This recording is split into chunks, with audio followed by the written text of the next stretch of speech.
we're here to bring a new type of news show. New insights, new styles, and new topics every day. We are News Generation.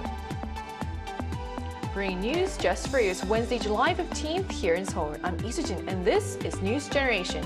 Joining us today is Higher. Good to have you, and also Kim's with us. Happy Wednesday. Happy Wednesday, and both are here to speak on behalf of people in their 20s and 30s. So we're already halfway through the week, and it is hard to believe that July is here and summer is well underway. The days are getting hotter, the sun is staying out longer, and for many of us, simply making it through the heat can really feel like an achievement these days. So to begin today's discussion, how are you getting through the summer? It's recently gotten extremely hot here in Korea. Sure. So I think I've been surviving this heat, and I actually already started using my air conditioner in my room. Of course, I don't leave it on every day. I usually turn it on during the hottest part of the day, and I use it usually when I'm the most active. And it just really makes me feel much more comfortable. And we all know how humid Korean summers are these days, and it's not just the heat, it's the humidity. So I mainly use the air conditioner to cool down and get rid of that sticky feeling. And actually, I just flew back from Melbourne yesterday, and it's winter season there right now. So it was really cool. I mean, the weather was really cool and nice. So coming back to this heat in Korea was never easy. I've never been more jealous of your job these days because you get to leave the country. True. So what about you, Kim? I remember hearing from experts a couple of years ago saying that this year's summer will be the coolest one. Oh, right. Back then, it didn't really resonate, but nowadays, I completely understand where they were coming from, and I really agree with them. Now, the number of the days heat wave advisories have been issued here in Korea are increasing year by year, including tropical nights as well. So the heat is basically with us throughout the whole day, day and night. It just shows that Earth is getting hotter and hotter year by year, and we really need to do something about this because it's affecting parts all around the world, not just here in Korea. But in terms of how I actually get through summer, especially like during extremely hot days, besides avoiding outdoor activities during the hottest time of the day, when I do go outside, I would always carry around with me sunglasses, a cap, even those some arm sleeves, and of course UV umbrellas on extremely hot days. Now, these were something that I didn't really think about putting on a couple of years ago, but now it's become essential items. And believe it or not, the UV umbrellas, they actually keep the temperature down like 2 or 3 degrees, and that makes a big difference. I mean, people might look at me weird, thinking, what is that guy doing wearing an umbrella on a hot day? But it does help. So these are some of the items that you do really want to consider during hot days. These are really good tips. It does make a difference. I think now both men and women carry around these UV umbrellas as well. And you guys are both actually wearing black today. Oh, yeah. Which is another color that I don't know if it's scientifically true or not. But. So now it's time for our weekly debate. So every year, just when we think summer cannot get any hotter, temperatures seem to climb even higher. And countries around the world are once again experiencing record-breaking heat, reigniting a familiar debate over air conditioning. Today we're asking whether staying cool has become a luxury or a necessity or an environmental dilemma. So why has air conditioning, though, become one of the biggest debates in Europe these days? So recently, France experienced an extreme heat wave with temperatures climbing above 40 degrees Celsius. So the heat claimed the lives of at least 1,300 people, which has reignited the debate over air conditioning. Traditionally, air conditioners haven't been very popular in European countries. Many people see them as noisy, bad for the environment, and something that ruins the appearance of buildings. As a result, the air conditioner adoption rate is only about 20% in European countries. That's much lower than the 90% in the US and 86% in South Korea. However, after experiencing these record-breaking heat waves, now more people are calling for fewer restrictions on air conditioner installation and wider access to cooling. In fact, French politician Marine Le Pen criticized the situation, saying it's shameful that babies, patients, and older adults have to endure such extreme heat in hospitals. She has also pledged to launch a large-scale air conditioning plan if elected in the 2027 presidential election. Right. So for many Europeans, air conditioning was once considered even unnecessary, but increasingly extreme heat is forcing people to reconsider that view. However, still not everyone believes that installing more air conditioning is the right solution or move. So why do many people, I guess, still remain opposed to air conditioning despite this extreme heat?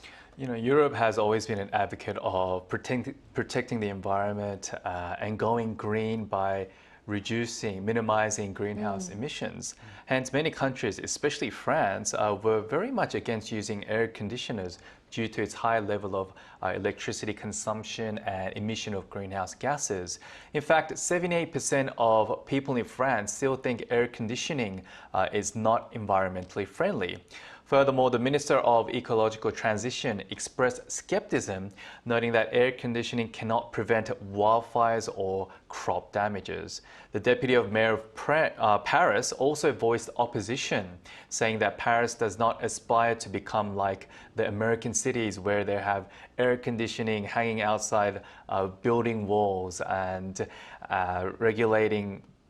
releasing heat and generating greenhouse gases. So they were very much against using air conditioners, but now it seems like a totally different story where they're experiencing extreme heat waves, killing so many people. So they're actually changing kind of their mindsets, but it's still embedded in them thinking that air conditioners are actually bad for the environment. Right. So air conditioning can protect people from extreme heat, but it can also contribute to the environmental problems, making our summers even hotter. So that brings us to the central question of today's first debate question. So for our first question, our panelists will respond using their OX paddles that we have here. So the first question I have for them is, should governments regulate the use of air conditioning to help protect the environment? So Hayan, do you want to go first? Well, I would probably say no. no, Okay. yes.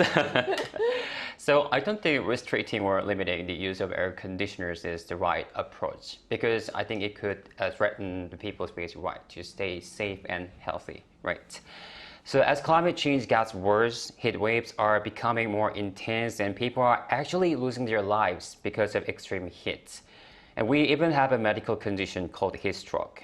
It's a serious heat-related illness, and it shows that extreme heat is a real health problem. This is especially true for children and older adults who are much more vulnerable to high temperatures. So for them, air conditioning is no longer just about comfort, it's becoming a necessity. Now, I completely agree that protecting the environment is important, but there are many different ways we can do that. And I don't think limiting air conditioner use is the only solution. And I'm not saying people should use air conditioners carelessly. I think using them responsibly and in moderation is the best approach. After all, we protect the environment for future generations. But if people are already suffering and even dying from extreme heat today, then we need to protect the people who are living here now as well. A healthy future always starts with keeping people safe today. However, on the other hand, the greenhouse gases emitted from air conditioners and the electricity they actually consume creates a vicious cycle to the environment and speeds up global warming. Plus, refrigerants used in air conditioning systems actually causes more harm to the environment. Now, although it would be impossible to ban air conditioning altogether, I think expanding cooling restrictions and regulations to more places similar to public institutions where these laws are actually imposed would benefit the environment. Now, here at Arirang, which is also considered a public institution, there is a central air conditioning and heating system where the temperature is actually set at a certain temperature, so individuals cannot actually change the temperatures. Under the current regulations, public institutions must keep their indoor temperatures at 28 degrees or higher and are not permitted to operate air conditioning after 6 p.m. once they actually clock out.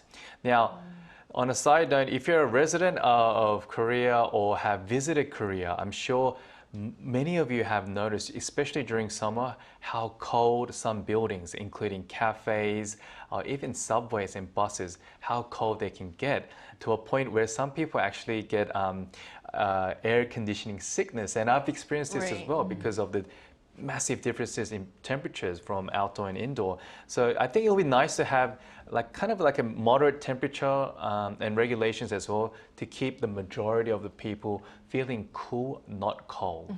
That's a good way to look at it. So it's a difficult balance between protecting public health today and protecting the planet for the future. And finding that middle ground may be easier said than done. So where do our viewers then stand on this? So we asked whether air conditioner use should be regulated for environmental reasons or not. And here's what the results showed. So 70% said no, arguing that air conditioning is essential for people's health and well-being, while the remaining 30% felt that some level of regulation is necessary to help protect the environment. So based off of the results, it seems that when it comes to extreme heat, most people are putting health and comfort ahead of environmental concerns. But the debate does not end with whether we should use air conditioning at all. It also extends to how cold our workplaces should be. So why is the office thermostat such a frequent source of conflict? It's a very good question, and it's really interesting to see how conflict can arise when there are two or more people in just one single place. Now, people have widely different views on what the appropriate temperature or the air conditioning temperature should be in a certain place indoors, and disagreements can occur naturally on whether the temperature should be raised or lowered. According to a survey by the Korea Occupational Safety and Health Agency, around 68% of office workers have actually voiced dissatisfaction with the temperature in their workplace. In fact, in one workplace a couple of years ago, an argument broke out between two employees about the temperature of their workplace. It escalated into a physical fight. So it just shows that, just 1 or 2 degrees can really reach a boiling point. Things get heated, I guess. They get heated to a point where it gets very physical. So this is a very sensitive issue. So I think we should just regulate, just set a moderate temperature for everyone to kind of, get used to, because I know some people may feel cold easier than others. Some people may feel much hotter than others, but I think having that medium will keep most people happy. What about you? Do you think you tend to run hotter or colder than other people? Because I'm from Australia, I Okay, can that's kind of interesting. withstand the heat more than others, tolerate it. see. But at the same time, if I do feel hot, everything gets very annoying. You get fatigued easier. So I think, like with air conditioning, the more you're under it, it feels cool. But if you're under it for too long, you kind of feel sick at the same time. So I don't know. I don't know what's the right answer, but Right. I guess I prefer heat over cold. I think it also depends on where you're from, because when my friends from America visit, they actually don't find the malls or the cafes cold at all. They don't. Okay. Right, so I think it also Interesting. depends how they were brought up. So our next debate is one that sparks arguments every summer. So no matter where you are, someone is always too hot while someone else is reaching for that sweater. So it is time for our second rapid fire yes or no question. And once again, our panelists will respond using their OX paddles. So should the air conditioning then be set to suit the hottest person in the room? Yes or no? So Hyun, what are your thoughts on this? Absolutely, yes. I think the temperature should be set based on the people who feel really hot, because everyone experiences heat and cold differently. Some people naturally can feel much more warmer than others, so I don't think there's one perfect temperature that works for everyone. And since the main purpose of air conditioning is to cool people down, so I think it makes more sense to set the temperature for people who are feeling hot. And if someone feels a little cold, then they can actually always put on a sweater or grab a blanket. But someone who's feeling hot, they actually cannot exactly start taking their clothes off in the office, right? Or they can actually wear less clothes and allow workers to wear, short pants or, I don't know, less clothes. I think that could be one option. But then again, if we just cater lowering air conditioning temperatures just for the 1 or 2 people who feel even more hot, I think excess energy will be wasted, again, causing more environmental problems. Now, an appropriate fixed temperature, like I've been talking about today, would satisfy the majority of people. And for people who feel actually very hot, hotter than other people, they can use their portable fans, individual fans, or even neck coolers. There are so many different cooling things that, like cooling patches as well, that make you feel much cooler and reduce your body temperature. And like what Hayu just mentioned, for people who actually feel cold, they can wear a thin jacket on top to keep them, I guess, their body temperature at the right temperature. So I think, compromise and understanding is really needed, especially in areas where many people gather in just one place in order for everyone to stay happy. But it's very contradicting. For us to stay cool, we need air conditioning. But air conditioners, overusage of air conditioning can cause environmental problems. Hence, it leads to global warming. So it's kind of like a vicious, ironic cycle. So I think finding that middle ground will be the key for everyone to kind of stay cool during summer. So it seems there is no single temperature that keeps everyone happy, and finding the right balance may be one of the biggest challenges of sharing an office during the summer. So let's see how our viewers then would settle the office thermostat debate. And here's what they thought on this. An overwhelming 85% said the thermostat should be set according to the majority's preference, while just 15% believed it should be adjusted to suit the hottest person in the room. See, I was right. We're a majority. So it seems most people believe that in a shared space, the majority should have the final say, which is what Kiwon was saying. So to wrap up today's debate then, has this discussion changed how you plan to use air conditioning this summer? Hayu, what are your thoughts on this? So, so today's discussion definitely made me think twice before turning on air conditioner in my room. And even though I today argued against restricting air conditioner use for people's health, I actually do agree with Ki-hoon's point that we shouldn't ignore its impact on environment, right? So before turning on the air conditioner, I think from now on, I probably try simple things such as like trying to drinking a glass of cold water or just taking a cold shower. Recently, I also learned that vulnerable groups tend to have less access to air conditioning. And as I just mentioned earlier, extreme heat is a serious health risk these days. So I think it's also important that we have to pay more attention to those people as well. I think you're talking about that UK study. I think and it's also single parent households that are experiencing that, which they are arguably the people that need it the most. So this is an area that I think the government should also focus on. So, and then what about you, Kim? What is your biggest takeaway from today's debate? I think today's topic was a very relatable topic across all age groups and generations. And looking at what people on the other side of the world are experiencing under the same weather conditions, it really made me a bit more appreciative and thankful of where I'm living right now, because Korea has a very good infrastructure in terms of the cooling system and of course the heating system wherever you go. So for one example would be there are sunshades at pedestrian crossings for people to actually stay under the shade while they wait for the traffic lights to turn green.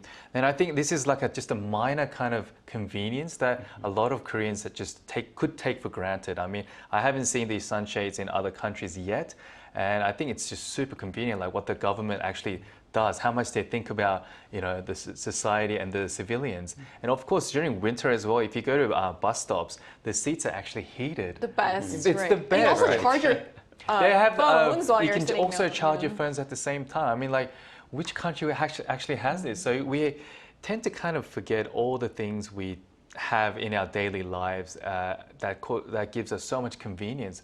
So I think we need to protect it and cherish it while we can, because once it's gone, like that's when we realize, oh no, all these things that we receive for free were so useful, and like you didn't realize how good it was until it goes away. Like for example, I'd just like to say one more thing. I'm really into running these days, going for a run. Yesterday it rained a lot, right? It did. The humidity level was like I think 91%. Oh. But I still went for a run. Wow, Why? that is amazing. Because I enjoy running. I like running, and obviously it's good for my health. But what I realized after going for a run, I was sweating so much because I was wet as well in the rain. But when I came home after I took a shower, I felt very cool compared to like not actually exercising. So if you stay healthy, you don't need the air conditioner down to like 18 degrees or under 20 degrees. You can actually raise the temperature and still feel quite cool.